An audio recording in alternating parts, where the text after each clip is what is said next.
Olá, agora são 5h30 da tarde, este é o Boletim Unesp Notícias, ao vivo. Agentes penitenciários de todo o Brasil se mobilizaram hoje. Eles são contra o veto da presidente Dilma ao projeto de lei que regulamenta o uso de armas pela categoria fora do horário de serviço. Em Bauru, integrantes do sindicato local apoiaram a causa. Uma faixa e cerca de 40 cruzes foram afixadas no Parque Vitória Régia, simbolizando os quase 1000 agentes mortos nos últimos anos. O protesto foi organizado pelo Sindicato dos Servidores Públicos do Sistema Penitenciário Paulista e pela Federação Brasileira dos Servidores Penitenciários.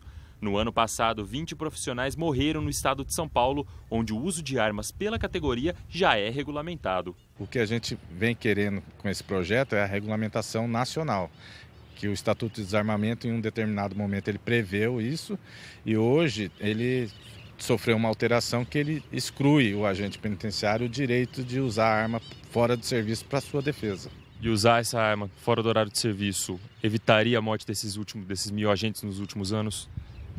Não acredito que evitaria, mas a gente teria mais uma chance de se defender contra o crime, né?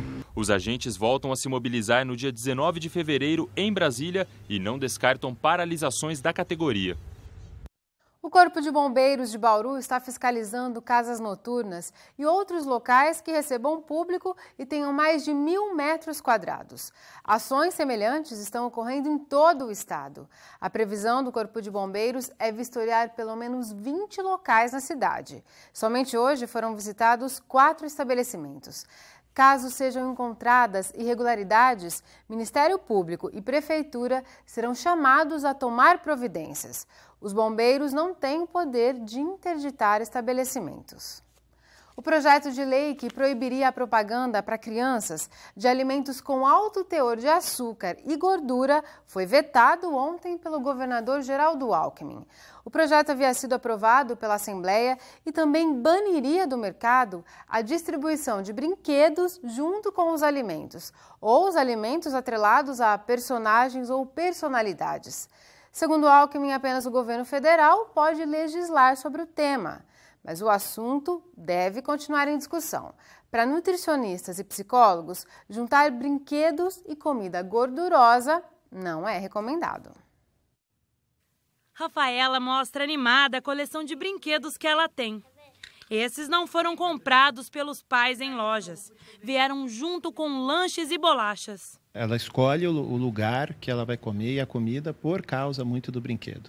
Então, por exemplo, há lanchonetes que servem refeições e lanches. O lanche vem com o brinquedo. Ela prefere o lanche com o brinquedo, mesmo com a nossa insistência de comer a refeição.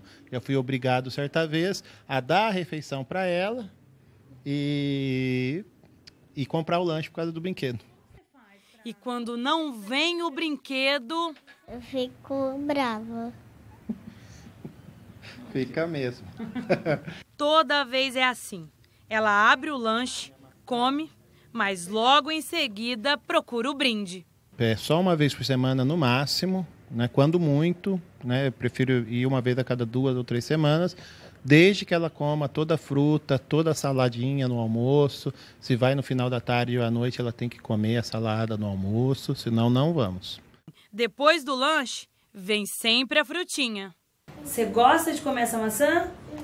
Por quê? Porque eu não quero perder o brinquedo, né? E não tem jeito. Brinquedos e personagens famosos acabam convencendo a garotada. Mas o problema é que os cardápios de restaurantes e as prateleiras de supermercados estão cheios de atrativos para a garotada. Quem passa apertado são os pais, que têm de convencer que o mais legal nem sempre é o melhor à saúde. É difícil, porque ela olha assim, às vezes vem os brinquedos, as coisas, e ela se interessa mais pelo que vem do que pelo produto, né? Você tenta dosar, às vezes você permite, outros dias não, porque senão vai querer sempre as mesmas coisas. Então procuramos assim, alguns dias nós fazemos a vontade dela, mas outros dias não, porque tem que ter limite também. É comum as empresas utilizarem personagens famosos em brindes para seduzir as crianças, o que é perigoso. essa junção do brinquedo com determinados tipos de alimento fazem com que a criança tenha uma tendência, um direcionamento da sua atenção, do seu desejo para aquele brinquedo que está associado àquele alimento. Então, aquele alimento passa a ser motivo, né, de diversão, de um prazer a mais, além de consumir o alimento, ter uma brincadeira associada.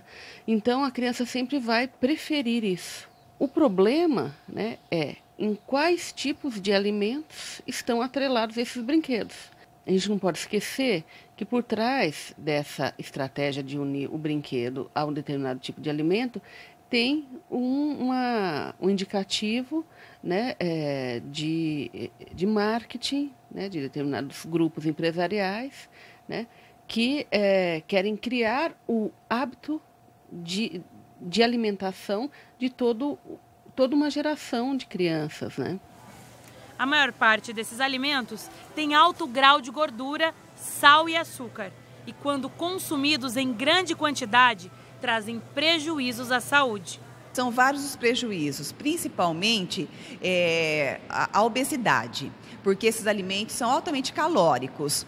E também a substituição de uma alimentação saudável. Então, a criança acaba optando por esses alimentos porque tem o brinquedo associado. Então, a criança quer o alimento porque tem o brinquedo.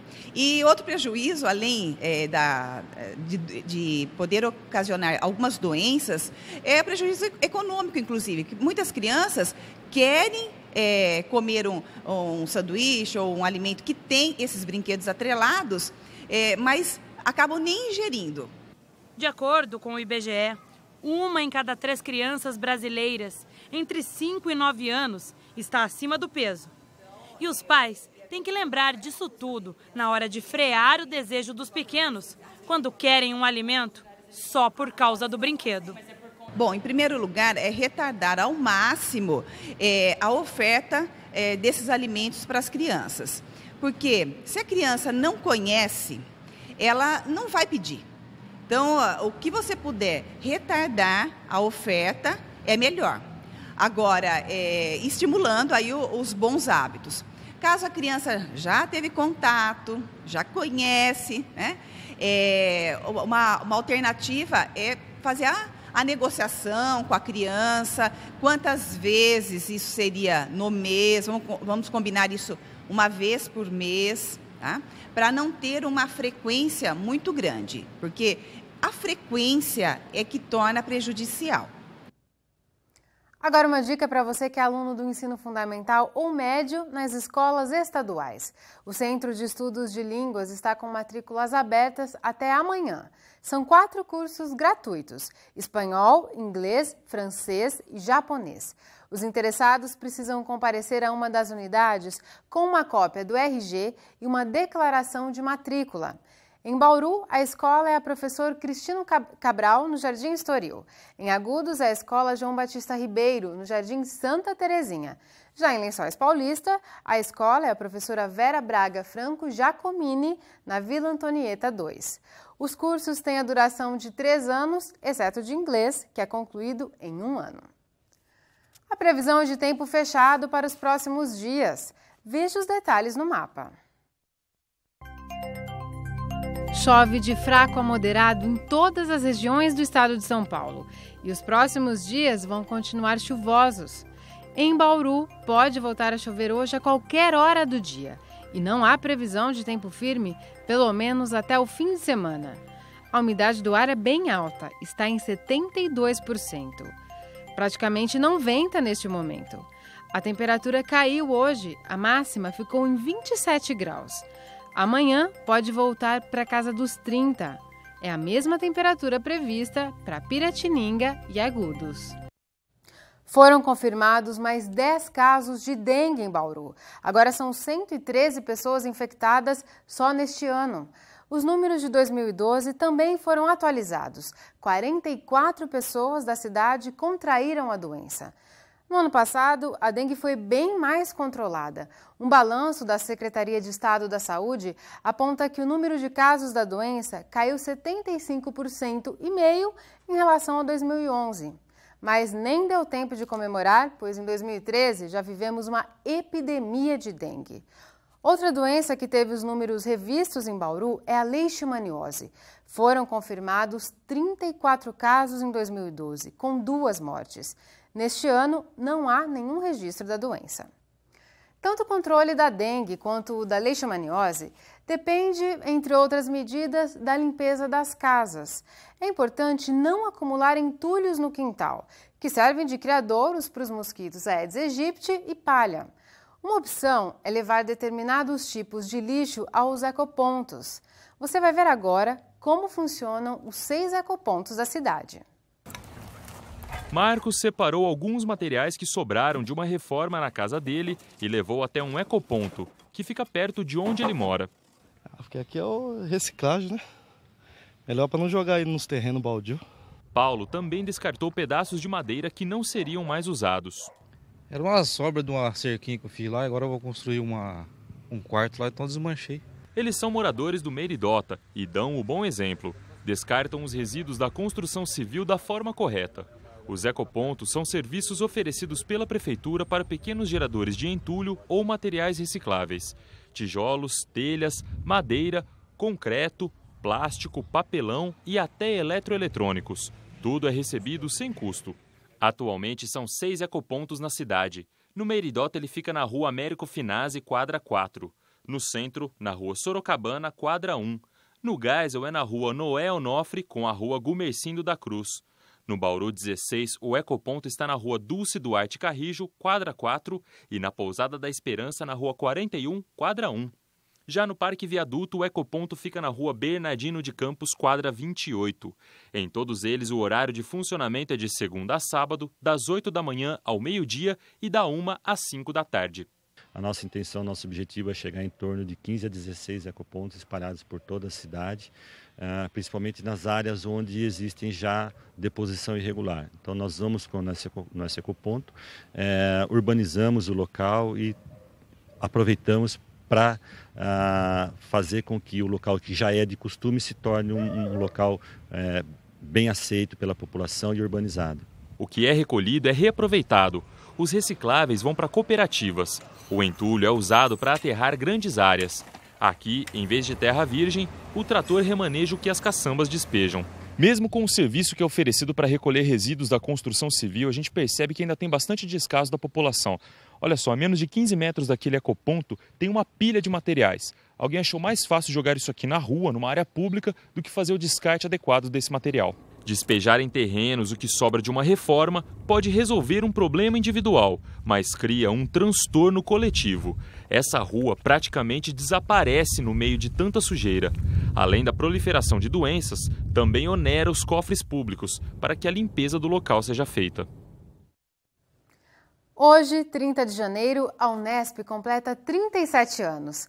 Localizada em 24 cidades do estado de São Paulo, a universidade tem mais de 35 mil alunos, 7 mil funcionários e 3 mil professores. Você vai conhecer na sequência do jornal um pouco mais da estrutura da aniversariante do dia. O Boletim Unesp Notícias fica por aqui. Amanhã a gente volta ao vivo às 5h30. Tchau!